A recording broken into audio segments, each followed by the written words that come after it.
What's your favorite scary movie?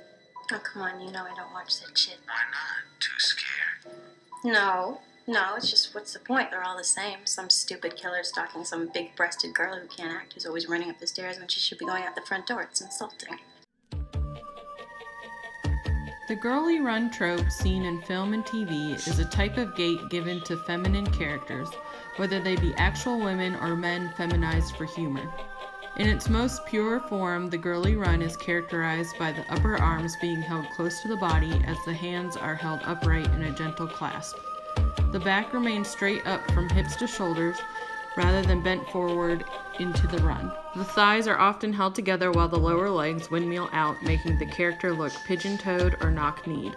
While we may not see this specific over-exaggerated feminine run in horror movies often, we are subjected to its offspring.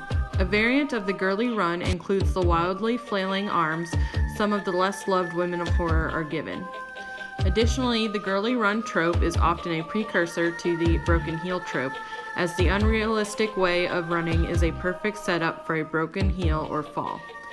The broken heel trope is characterized by any minor obstacle that causes a fleeing victim to slow down so that a pursuer can catch up. Obstacles can be anything from twisting an ankle to a car that won't start to fainting. While the girly run trope can be found in a variety of genres, the broken heel trope has its beginnings in horror when early monster films featured creatures like Frankenstein and mummies that did not move above a walking pace. We see this slow killer tradition carried throughout the history of horror, notably with the slow-moving Michael Myers and Jason Voorhees, and therefore we continue to see copious examples of inept running in our horror films. While slow-moving villains are well loved, many people often praise the physicality of the slasher villains who moved away from that framework into a more active role. Strong examples of these active villains are Ghostface and Freddy Krueger, who run, jump, and tackle, among other things.